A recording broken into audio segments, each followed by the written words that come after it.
ഒരു സൈഡിൽ നമ്മുടെ വിദ്യാഭ്യാസത്തെ രാഷ്ട്രീയം ഹൈജാക്ക് ചെയ്യുന്നു, വേറൊരു സൈഡിൽ നമ്മുടെ വിദ്യാഭ്യാസത്തെ മാർക്കറ്റ് ഹൈജാക്ക് ചെയ്യുന്നു. ഇതിനിടയിൽ ശരിക്കുമുള്ള വിദ്യാഭ്യാസം പിടഞ്ഞു മരിക്കുകയാണ്. നമുക്ക് ഈ സർക്കാർ വിദ്യാഭ്യാസ മേഖലയിൽ രാഷ്ട്രീയത്തിൻ്റെ അതിപ്രസരം കാരണം അവിടെ ഒരു നല്ല കാര്യവും ചെയ്യാനായിട്ട് പലപ്പോഴും കഴിയുന്നില്ല. ഈ കഴിഞ്ഞ ദിവസം ഒക്കെ ഞാൻ കണ്ട ഓരോ കാര്യങ്ങളും കേട്ട ഓരോ കാര്യങ്ങളും കുഞ്ഞുങ്ങൾക്ക് പ്രയോജനമുള്ളതല്ല, കുഞ്ഞുങ്ങളെ സമഗ്രമായി വളർത്തുന്നതല്ല, അവരെ തളർത്താനും അവരെ ഒന്നിനും കൊള്ളാത്തവരാണെന്ന് ചിത്രീകരിക്കാനുമാണ് ഇന്ന് എല്ലാവരും ശ്രമിക്കുന്നത്. അപ്പോൾ വിദ്യാഭ്യാസത്തിൽ ശക്തമായ മാറ്റങ്ങളാണ് ഉണ്ടാവേണ്ടത്. അത് പൊതുവിദ്യാഭ്യാസത്തിലായാലും ഇനി പ്രൈവറ്റ് സെക്ടറിൽ CBSE, ICSE, ഇൻ്റർനാഷണൽ എന്നൊക്കെ പറഞ്ഞ് ഒരുപാട് സ്കൂളുകളുണ്ട്. അവിടെ പലപ്പോഴും കുറേ സാധനങ്ങളും സേവനങ്ങളും കച്ചവടം ചെയ്ത് പേരൻറ്റിൻ്റെയും കുട്ടിയുടെയും തലയിൽ വെച്ച് കെട്ടാനാണ് എല്ലാവരും ശ്രമിക്കുന്നത്. ഇതും കൂടാതെ കുറേ ട്യൂഷൻ ലോബികളും കോച്ചിങ് ലോബികളും എല്ലാം ഇതിനകത്തേക്ക് കയറിക്കഴിഞ്ഞു. ഇന്ന് വിദ്യാഭ്യാസം എന്ന് പറയുന്നത് കുഞ്ഞുങ്ങൾ ശ്വാസം മുട്ടുന്ന ഒരു സ്ഥലമായി മാറിക്കഴിഞ്ഞു. കുഞ്ഞുങ്ങളെ രക്ഷിക്കാനാണ് വിദ്യാഭ്യാസം, അല്ലെ കുഞ്ഞുങ്ങളിലാണ് നമ്മളുടെ വിദ്യാഭ്യാസം എത്തേണ്ടത്. സിലബസ് തീർക്കാനല്ല, ഒരു കുട്ടിയെ ഫിനിഷ് ചെയ്തെടുക്കാനാണ് വിദ്യാഭ്യാസം എന്ന് പറയുന്നത്. ആ ഒരു പ്രക്രിയയിലേക്ക് നമ്മൾ പോയില്ലെങ്കിൽ നമ്മുടെ കുഞ്ഞുങ്ങളുടെയൊക്കെ ഭാവി വളരെ അപകടത്തിലായിരിക്കും. അതിനെക്കുറിച്ചാണ് ഈ വീഡിയോ സംസാരിക്കുന്നത്.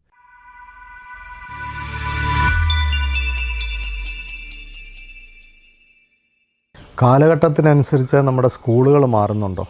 സ്കൂളുകളിലൊക്കെ നോക്കിക്കഴിഞ്ഞാൽ സ്കൂളുകളൊക്കെ ഒരു എക്സ്റ്റേണൽ ഡെക്കറേഷനിൽ വളരെ ബ്യൂട്ടിഫുള്ളാണ്. ഭയങ്കരമായ നല്ല ബിൽഡിങ്ങുകളുണ്ട്, നല്ല ലാൻഡ്സ്കേപ്പിംഗ് ഉണ്ട്, അതുപോലെ തന്നെ നല്ല ബസ്സുകളുണ്ട്, ക്ലാസ് റൂമുകളൊക്കെ ഭയങ്കര സ്മാർട്ടാണ്.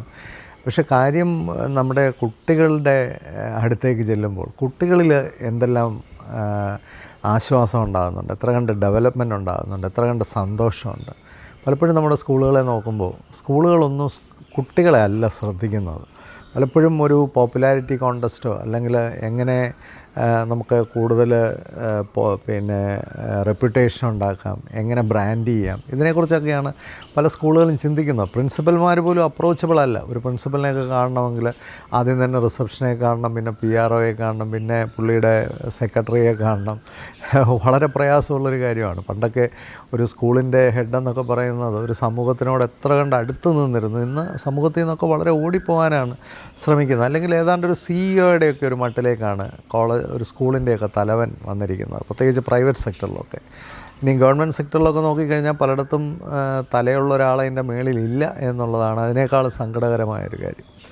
നമ്മൾ പേരൻസിൽ നിന്ന് ഒരുപാട് വറീഡാണ്. ഞാനിന്ന് പല കുട്ടികളെയും കാണുമ്പോൾ മനസ്സിലാകുന്നത് വിദ്യാഭ്യാസത്തിൻ്റെ കുറവ്, അല്ലെങ്കിൽ വിദ്യാഭ്യാസ പ്രക്രിയ സ്കൂളുകളിൽ കുട്ടികളിലേക്ക് എത്താത്തതിൻ്റെ കുറവ് ഇന്ന് കുഞ്ഞുങ്ങൾ ഒരുപാട് അനുഭവിക്കുന്നുണ്ട്. ഞാനിന്ന് ഒരു 5ാം ക്ലാസ്സിലുള്ള ഒരു പെൺകുട്ടി, അവളെ പേരൻസ് വളരെ വറീഡായിട്ടാണ് എൻ്റെ അടുത്ത് വന്നത്. എന്താണ് ഞങ്ങൾ ചെയ്യേണ്ടത്? അവർ ഇപ്പോൾ നിലവിലുള്ള സ്കൂൾ അവർ വളരെ ഡിസാറ്റിസ്ഫൈഡാണ്. ഏത് സ്കൂളിലോട്ട് മാറ്റിയാൽ കുട്ടിയെ മെച്ചപ്പെടുത്താം? പേരൻസ് തീരെ സമയമില്ലാത്തവരും കൂടെ ആകുമ്പോഴുള്ള അവസ്ഥ ഭയങ്കരമാണ്. അവർക്കൊരു കുട്ടിയേ ഉള്ളൂ, ആ കുട്ടിയെ കുറച്ചുകൂടെ മെച്ചപ്പെടുത്തണമെന്നുള്ള അവരുടെ വളരെ ആഗ്രഹമാണ്. പക്ഷേ പ്രധാനമായൊരു പ്രശ്നം, ആ കുട്ടി ഇപ്പോൾ പഠിക്കുന്ന സ്കൂളിൻ്റെ ആ പ്രദേശത്ത് ഒരു 10-20 കിലോമീറ്റർ ചുറ്റളവിൽ പോലും നമുക്കൊരു നല്ല സ്കൂള് റെക്കമെൻഡ് ചെയ്യാനില്ല, അല്ലെ ഇതിനേക്കാളും മെച്ചമല്ല മറ്റൊന്നും. ഇതാണൊരവസ്ഥയെന്ന് പറയുന്നത്. എന്താണ് നല്ല വിദ്യാഭ്യാസം എന്ന് ചോദിച്ചാൽ, നല്ല വിദ്യാഭ്യാസം കുട്ടികളെ മുഴുവനായിട്ട് അഡ്രസ്സ് ചെയ്യണം. They should treat the whole child. ആ ഹോൾ ചൈൽഡ് എന്ന് പറയുന്ന ഒരു കോൺസെപ്റ്റിലേക്ക് വിദ്യാഭ്യാസം എത്തുന്നേയില്ല. വിദ്യാഭ്യാസം എന്ന് പറയുന്ന കുറച്ച് എന്തൊക്കെയോ സിലബസ് തീർത്ത് പരീക്ഷ നടത്തി കുട്ടികളുടെ ഇൻ്റലക്റ്റിനെ അക്കാഡമിക്കിനെ മാത്രം അഡ്രസ്സ് ചെയ്യുന്ന ഒരു സംഭവമായിട്ട് മാറിയിരിക്കുന്നു. വളരെ ഫങ്ഷണലായിട്ടുള്ള വീടുകളിൽ നിന്ന് വരുന്ന കുട്ടികളെ നിങ്ങൾ അത്രയും മാത്രം ചെയ്താൽ മതി, കാരണം ബാക്കി എല്ലാവർക്കും വീട്ടിൽ നിന്ന് കിട്ടുന്നുണ്ട്. പക്ഷേ ഒരുപാട് വീടുകൾ അൺഫങ്ഷണലാണ് പല റീസൺ കൊണ്ട്. പ്രധാനമായിട്ടൊന്ന് പേരൻസിന് സമയമില്ലാത്തതുകൊണ്ട്. ചിലയിടത്തൊക്കെ ഗ്രാൻഡ് പേരൻസിൻ്റെ അടുത്താണ് കുട്ടി നിൽക്കുന്നത് തന്നെ. ചില സ്ഥലങ്ങളിൽ പേരൻസ് തമ്മിൽ തന്നെ പലതരത്തിലുള്ള പ്രശ്നങ്ങളുണ്ട്. അപ്പോൾ അങ്ങനെയൊക്കെ വരുമ്പോൾ പിന്നെ ജനറ്റിക്കലായിട്ടും അല്ലെങ്കിൽ ആരോഗ്യപരമായിട്ടും ഒക്കെ പലതരത്തിലുള്ള വിഷമങ്ങളും ഡെഫിഷ്യൻസീസും പ്രശ്നങ്ങളും ഒക്കെയുള്ള കുട്ടികളുണ്ട്. അപ്പോൾ അത്തരം കുട്ടികളെയൊക്കെ അഡ്രസ്സ് ചെയ്യുമ്പോൾ, ഒരു കുട്ടിയെ മുഴുവനായിട്ട് അഡ്രസ്സ് ചെയ്യാൻ വിദ്യാഭ്യാസത്തിന് കഴിയാതെ വരുമ്പോൾ ഒരുപാട് ഡെഫിഷ്യൻസീസ് കുട്ടികളിലുണ്ടാകുന്നു. പല പ്രോബ്ലംസ് നേരത്തെ കണ്ടെത്താൻ കഴിയാതെ പോകുന്നു. അതുകൊണ്ട് തന്നെ അവരൊരു ടീനേജിലേക്കൊക്കെ വരുമ്പോൾ ഒരു പ്രോബ്ലം ചൈൽഡായിട്ട് മാറുന്നു, അല്ലെങ്കിൽ ഒരു ഇൻഡിഫറൻ്റ് ആയിട്ടുള്ളൊരു കുട്ടിയായിട്ട് മാറുന്നു. പേരൻസ് ആകെ കൂടെ പസൽഡ് ആകുന്നു. ഇങ്ങനെയൊക്കെയുള്ള സാഹചര്യമാണ് ഇന്ന് പ്രധാനമായിട്ട് നമ്മൾ കാണുന്നത്. പല പേരൻസും വളരെ വറീഡാണ്.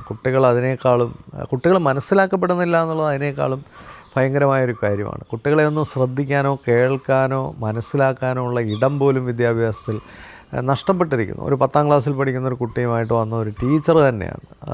ആ കുട്ടി ശരിക്കും പറഞ്ഞാൽ ഒരു അക്യൂട്ട് ഒരു ആങ്സൈറ്റി ഡിസോർഡറാണ് ആ കുട്ടിയിൽ കണ്ടത്. ഫിസിക്കലി ഓക്കെയാണ് ആ കുട്ടി, പക്ഷേ ആ കുട്ടിയിലെ ഒരു ആങ്സൈറ്റി ആരും മനസ്സിലാക്കുന്നില്ല. ഫിസിക്കലായിട്ടുള്ള അസുഖങ്ങളുമായിട്ട് ആ കുട്ടിയെ പല ഡോക്ടറിൻ്റെ അടുത്തും കൊണ്ടുപോയിട്ടുണ്ട് പേരൻറ്റ്. പക്ഷേ അന്നേരം ഫിസിക്കലായിട്ട് അസുഖമൊന്നും ഇല്ലയെന്ന് ഡോക്ടേഴ്സ് മനസ്സിലാക്കിയിട്ട് പോലും, വളരെ റെപ്യൂട്ടഡ് ആയിട്ടുള്ള ഡോക്ടേഴ്സ് പോലും ആ കുട്ടിയിലൊരു സൈക്കോളജിക്കൽ ഇഷ്യൂ ഉണ്ടാവാമെന്ന് പോലും ഈ പേരൻറ്റിനോട് പറഞ്ഞു കൊടുത്തിട്ടില്ല. അപ്പോൾ ഈ മെഡിക്കൽ സിസ്റ്റമൊക്കെ തന്നെ ഒത്തിരി ഇൻ്റഗ്രേറ്റഡ് ആവേണ്ടതായിട്ടുണ്ട്.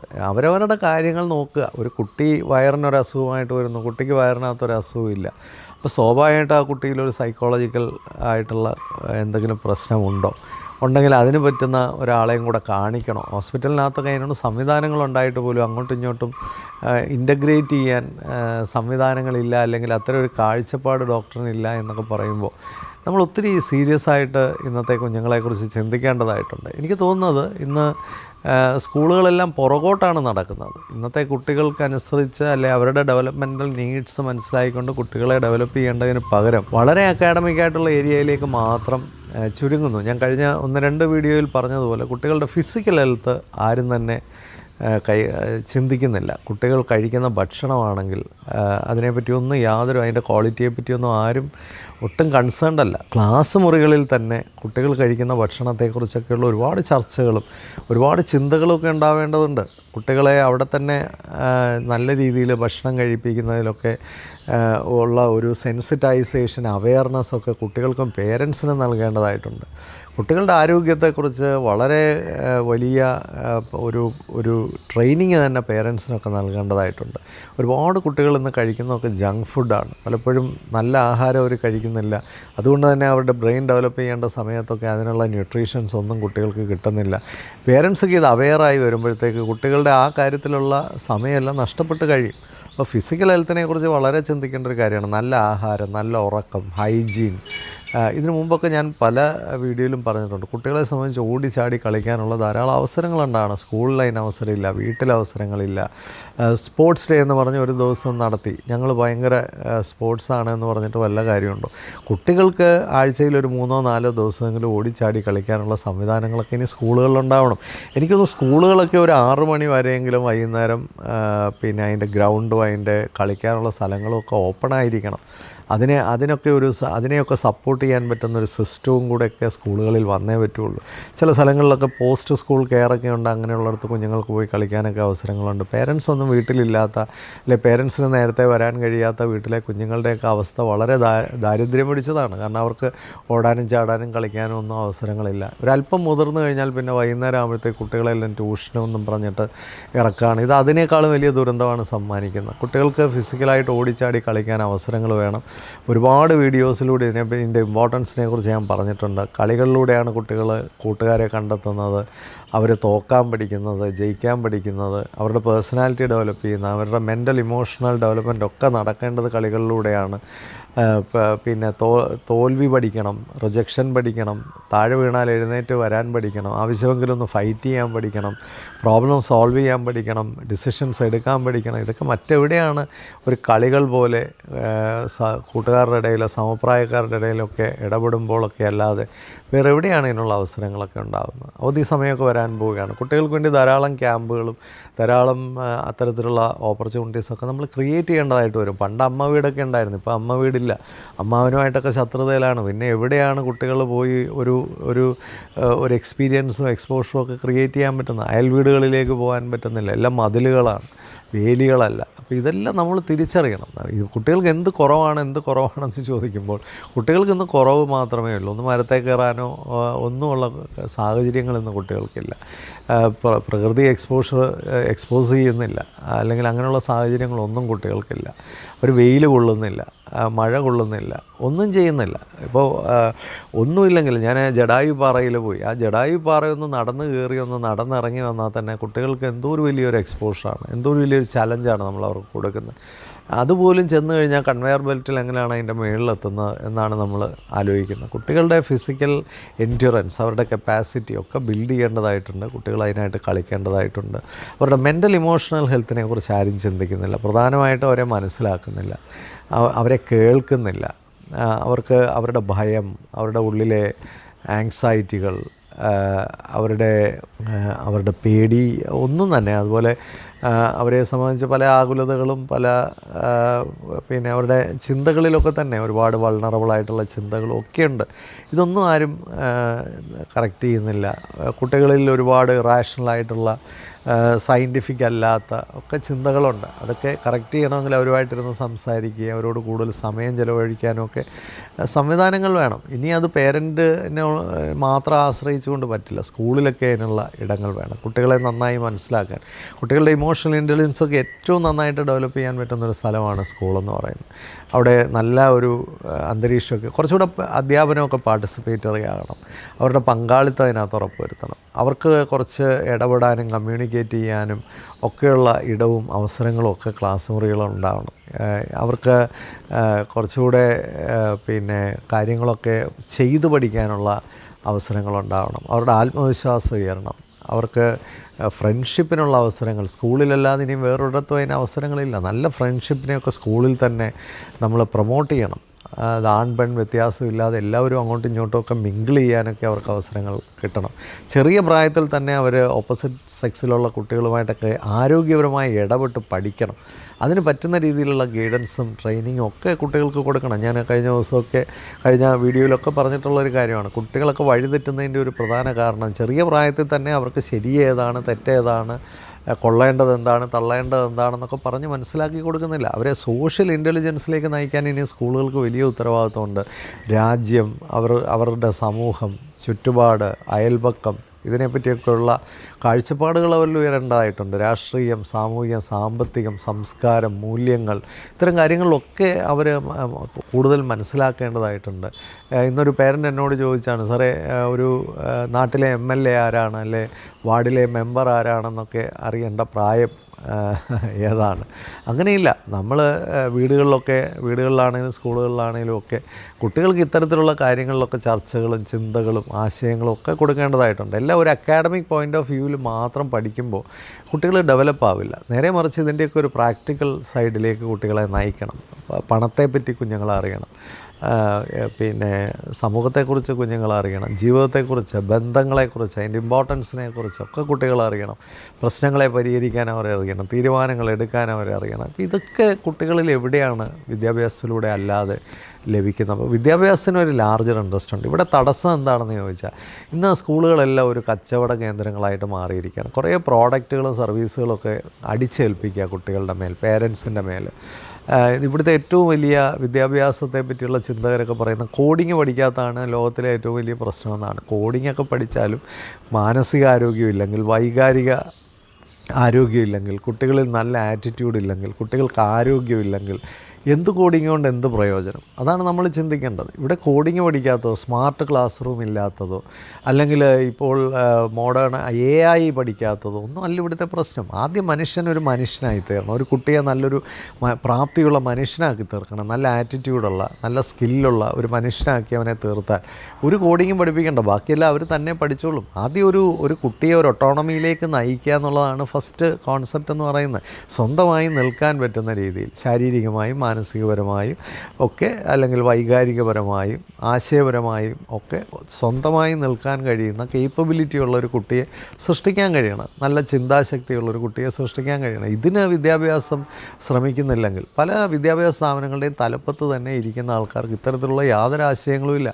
എങ്ങനെയാണ് കുറേ കുട്ടികളെ കുറ്റം പറയുക, അധ്യാപകരെല്ലാം കൂടെ പേരൻസിൻ്റെ കുറ്റം പറയുക, അല്ലെങ്കിൽ പേരൻസ് എല്ലാം കൂടെ അധ്യാപകരുടെ കുറ്റം പറയുക. ഇവിടെ വേറിട്ട് നിൽക്കുന്ന അപൂർവം പേരേ ഉള്ളൂ. ഞാൻ ഈ അടുത്തിടെ ഒരു വയനാട്ടിലുള്ളൊരു സ്കൂളിൽ പോയി. എനിക്ക് വളരെ അതിശയം തോന്നി. വളരെ പ്രമുഖനായൊരു പേരൻറ്റ്, അദ്ദേഹം തന്നെ വലിയ ഒരു സ്ഥാനത്തിരിക്കുന്ന ഒരാളാണ്. അദ്ദേഹം എന്നോട് പറഞ്ഞത്, ഞാൻ എൻ്റെ കുട്ടിയുമായിട്ട് ഈ സ്കൂളിൽ വന്നപ്പോൾ ആ സ്കൂളിൻ്റെ തലവൻ ആദ്യമായി എന്നോട് പറഞ്ഞു, നിങ്ങൾ ഒരു ഡോക്ടറെയോ എഞ്ചിനീയറിനെയോ IAS-കാരനെയോ സൃഷ്ടിക്കാനാണ് ഈ കുട്ടിയെ ഇവിടെ ചേർക്കുന്നതെങ്കിൽ സർ ദയവ് ചെയ്ത് ആ കുട്ടിയെ ഇവിടെ ചേർക്കണ്ട.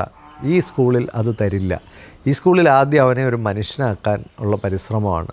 അതിനോട് സഹകരിക്കാനും അതിനോട് ഒത്ത് ചേർന്ന് പ്രവർത്തിക്കാനും തയ്യാറാണെങ്കിൽ കുട്ടിയെ ഇവിടെ ചേർത്തോളൂ. ഇങ്ങനെ പറയാൻ കഴിയുന്ന എത്ര വിദ്യാഭ്യാസ വിചക്ഷണന്മാർ ഈ സമൂഹത്തിലുണ്ട്. ഇന്ന് ചന്തയുടെ ഭാഗമായിട്ട് നിൽക്കുകയാണ് എല്ലാവരും. റിട്ടയേർഡ് IPS ഓഫീസർ, പ്രമുഖനായ IPS ഓഫീസർ വരെ കുട്ടികളെ എങ്ങനെ IAS കോച്ചിങ്ങിന് ചേർക്കാമെന്നുള്ളതിനെക്കുറിച്ചാണ് പ്രഭാഷണം നടത്തുന്നത്. അപ്പോൾ അയാളുടെയൊക്കെ അവസ്ഥ എന്താണ്? ഒരാൾ ഒരു സിവിൽ സർവീസിൽ നിന്നൊക്കെ റിട്ടയറായി കഴിഞ്ഞാൽ കുറച്ചുകൂടെ അന്തസ്സായി ജീവിക്കുക, മനുഷ്യരെ പറ്റിക്കുന്ന പരിപാടിക്ക് ഇറങ്ങാതിരി.